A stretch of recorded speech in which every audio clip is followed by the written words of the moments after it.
So couponing is great, but I always encouraged people that if you want to save the most money, you really have to be intentional with your grocery shopping. And the only way to successfully do that is to plan your meals so that you do not buy stuff you don't need and you use up all the food that's in your house. And you shop less, which will save you money.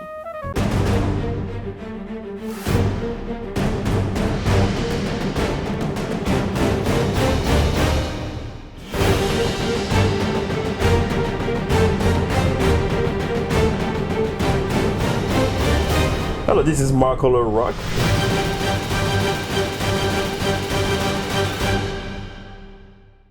Welcome to Marco Rock TV. I am Marco Rock, your host for Inside a Growing Mind, where we interview entrepreneurs, authors, game changers for the sole purpose to inform and inspire you. Today I'm so excited for my guest, Nicole McDonald. How are you? Good, how are you? I'm doing great. Thank you for being on the show. Yeah, thank you for having me.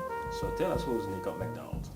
So I do a lot of different things. I started out as a blogger and kind of expanded from there. I found a need for financial education and just helping people live better on less. So I started teaching people how to coupon, how to meal plan, how to save money and budget. Then I wrote some books on those topics to further expand those products available to people. And now I actually work part-time for a major brand because of all the work that I did. They were able to utilize my skill set. That's amazing. So where does the need or the desire for blogging came from? So I was actually active duty military for most of my 20s, and then I became a stay-at-home mom. And we moved to Nebraska, which is where I am from. My husband's from California. Big change, huh? Big change for him. And we realized that living on one income was really hard. And I really wanted to help the family financial situation. I went back to school and used my GI Bill and got my MBA in marketing. And then I finished that, and I just didn't have anything for me. You didn't have any leads or whatever? No, I didn't have any leads because I was committed to staying home at that point. I had my second child, and I really needed something that I could own that was for me, that I did on the side that could help bring in some income for the family. And so this was 10 years ago, and I found a blogger who said, you can start a blog for free and make money. And I thought, oh, this is crazy. Yes, like it was kind of new back then, 10 years ago. And so I thought, well, I got nothing to lose, it's free. And so I started one, and that's kind of, the rest is history, as they say. That's amazing. So how did you get to draw your audience? Well, what are your secret? Because you have a big followers, people that follow you, get tips from you. How did you get to that place? I think a lot of it is just being genuine and authentic and writing content that people need and that they're looking for. So when I write content, I share tips that are useful to other people, not just stories about me that aren't going to give them something that they can have action on. So I want to give them tips, things that I've learned the hard knock way, basically, from living on one income for a long time. Tips on how to meal plan, how to save money, how to decorate on a budget, those kind of things that are useful to people that they're searching for. That's amazing. So, budgeting, couponing, deals, where do you see people gravitate to the most? It depends on the time of year. I know you want like a simple answer, but really it's very cyclical in people's spending patterns. Quarter 4, we have holidays and Christmas, so people gravitate towards the deals and how they can save money on gifts. Okay. Now, Makes sense. Makes perfect sense. Yeah. January, people freak out because they look at their credit card statement. They're like, I'm broke, what do I do? And I will tell you, I've been teaching 8 years, and I've scheduled my money saving series of classes in quarter 4. Very few people sign up. Quarter 1, so January through March, they're full. Because people are like, okay, I wanna be Also, it's like in the beginning of the new year. Yes. Everybody want like resolution. I want to be better with my money, all those kind of stuff. Same with meal planning. My meal plan calendars go crazy in January because people are looking at all the ways that they can save a little bit more money. So they're eating at home, budgeting. So tell me more about the meal plan. How does it work? So couponing is great, but I always encouraged people that if you want to save the most money, you really have to be intentional with your grocery shopping. And the only way to successfully do that is to plan your meals so that you do not buy stuff you don't need and you use up all the food that's in your house. And you shop less, which will save you money. I think that's very interesting that most of the times as a consumer, we don't think about that. So we go to a grocery store and then you walk on the aisle, you see something, okay, I may need it, but you should does it once. And then you grab it, put it in your pantry and sitting there for maybe a month and you don't use it. Exactly. Good intentions, or produce is the big one. People will say we're going to have healthy food all week and they buy a bunch of produce.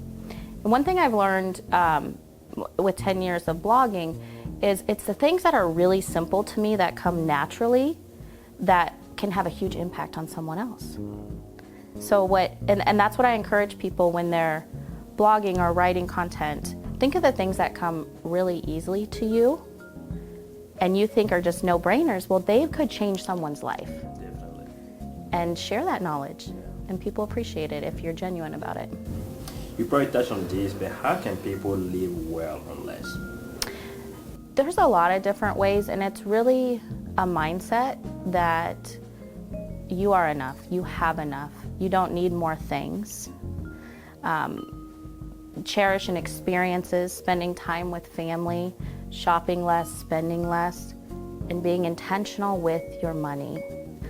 I have found, and this is interesting because I have always budgeted and I know where my money goes. I know how much I spend on groceries. I know how much I spend on coffee. I have a coffee problem. Addiction. I do. I love my coffee. And so the first step that I found most people don't even take is figuring out where their money is going currently so that they can effectively budget. And what I found is the first time people sit down and track their spending, completely eye-opening and shocking. And a lot of times they feel sick about it because they didn't realize they were spending so much money on stuff that doesn't really matter and is not getting them to their financial goals.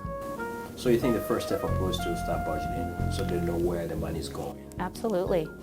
Because you can't create a realistic budget if you don't know what you're currently spending. Because people will be idealistic and say, I'm only going to spend $500 a month on groceries, but they're currently spending $1,200. There's a disconnect there and there's going to be an issue. So somebody who is spending $1,200, how did that person cut? How does that person know that, okay, I need to cut that much to be at $500 or $600? How do you make that decision? And that's could just be an idealistic decision that they made without really looking at their numbers and what they're actually spending. Because your budget, if it's going to work, it has to be realistic to your current lifestyle. I'm not saying you can't make cuts and you can't change your budget and have it be flexible, but it also has to be something that's going to work for you, which I think is one reason people try it and they give up, because it's an idealistic budget, not realistic for their lifestyle. Well, when you say not risk for their lifestyle, it could be that we sometimes spend more than what we earn. And that's a huge problem. And when I teach in my classes, I tell people, once you track your money and you list your expenses and your income, if your expenses exceed your income, that is actually an emergency situation, because things will never get better. You're going to continue this debt and it's never going to stop unless you can at least make those two numbers meet. Preferably your income's here and your expenses drop a little bit so you can start paying off that debt you accrued over the years. So once, I don't know how recent it was, but you and your family were like on spend freeze. Yes. I'll talk about that. So we did a no spend challenge, which is basically kind of like a budget reset. You hear people doing it all the time with healthy living. They'll do like a body cleanse where they go for like 2 weeks and they eat healthy. I think they call it like Whole30. Well, people don't think to do that with their budget. So we just wanted to reset our budget, and it was life-changing. We did the whole month of February, so 28 days, 0 unnecessary spending. The only things we allowed were dairy and fresh produce, diapers, and toilet paper, because in my mind those were necessities. Everything else was off limits. So did you went shopping for that stuff that you may think you would need ahead of time before starting this challenge, or just like, okay, let's just start and feel it? I just said, let's just start it. I talked to my husband the last week of January, and I thought he'd say, Nicole, you're crazy, because I found this, no spend challenge online. And he said, no, let's do it. And I thought, okay, I need to hold myself accountable. So I went ahead and blogged about it beforehand. And then I updated a couple times a week. Along the way, so people know exactly what's going on. Yeah, and it was tough. But you know what I found is there's a lot of creative ways that you can get things that you need, whether it's bartering or doing it yourself, like the haircuts for the kids. We just did it. We printed our own Valentine's Day cards for the school parties, just little things like that. So there was no cheating during the process? The only thing, we did 2 things. Our modem broke, which for me is a business expense that had to get done. And then kind of a tragic thing, one of my husband's coworkers lost a child, so we did donate to their fund. But to me, that was more important than being 100% to the no spend thing. So now let's talk about your couple books that you wrote. Yes.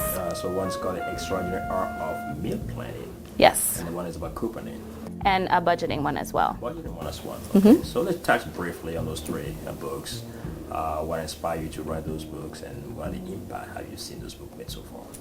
So I was already teaching couponing, meal planning, budgeting at the local community colleges, and I wanted to put that in print so it could reach a larger audience. Obviously, I'm limited to Omaha for the most part with my classes, and so I pretty much dictated what I taught in my 2-hour classes into book form, added a lot of extra goodies for people. They're not extremely long, which is what I wanted. People don't read long books nowadays, I know, they don't read long books. Yeah. They want a nugget of information that they can take action on immediately. So I don't write a lot of fluff. I give you step by step and go with it. And lots of positive feedback. One of my students, she took my couponing class 3 times, read my book, has taken pretty much all of my money saving classes, and her goal, she figured out she needed to cut $600 from her grocery budget to be able to bring her kid home with her and be a stay-at-home mom, to make the numbers work and for them to live comfortably. So she kept coming to my classes, and it only took her 6 months. And she got her budget under control, and she was able to quit her full-time job and be home with her kids, which was what she wanted to do. Yeah, that's amazing. So what is it like for you to work from home? You work mostly from home, and sometimes a challenge for some entrepreneurs, to work at home. Has some distraction, your pets, whatever it is. What tip can you have for people out there who work from home, and sometimes can be a challenge for them? You have to really block your time and focus on one task at a time. This multitasking stuff does not work for most people. It definitely does not work for me. Okay. One thing at a time. Right? One thing at a time. Ask for help when you need it. I do hire writers. I have one regular writer that helps me with the blog, and then I do bring on some extra ones from time to time just to help me keep content fresh. And just scheduling it. For me, it's not too terrible during the school year, but in the summer when the kids are home, it becomes a lot more challenging. So I have to be extremely intentional when I get 1 to 2 hours break from the family and just knock stuff out. So really scheduling down exactly what you need to do. Yeah, I like to get up early in the morning for my kids that are up and trying to get some stuff done. See, that works really well, except I've got a kid who gets up insanely early. Really? So to It beat might not work him. for you. And I'm kind of a night owl, so I tend to stay up after the kids to get stuff done, and that works well for me. Or my husband's really good about when he's home on the weekends. he'll either take the kids or I'll leave for a few hours to be able to get some stuff done. Yeah. And we go to like a coffee store, you know, and get things done, or the library, you know, when it's quiet. Or just lock myself in my bedroom. Yeah. So Nicole, if you have the power to make one positive change in the world right now, what would that be? Oh, there's a lot of things. Just one. Just one. Gosh, I would love to help people learn that they can live well on less, and that they can live a debt-free life, and they can enjoy great things in life without being broke. And there are lots of ways that they can do that, and just be able to live with more purpose and more intention, and give back to others, because they do have that extra money in their budget at that time. So there's a lot that could be changed that would be wonderful. So follow up on that, what would be your last tips or advice to my audience? My last tips and advice: do good for others. If what you're doing as an entrepreneur is going to help people in their day-to-day life and make their life better, you will be successful. I really struggle with people who always chase the money, because it's not always about that. I think if you do good to others and run your business in a smart way, the money will come, because people will trust you, they will appreciate your advice, and you will make a difference in their lives. And that's what's important to me. It's great that I make money doing it, but what was really fulfilling to me is seeing people be debt-free, or saying, hey, I was able to make huge changes in my life and have a more fulfilling life. So Nicole, thank you so much for being on the show. Appreciate it. Yes, thank you, Marco.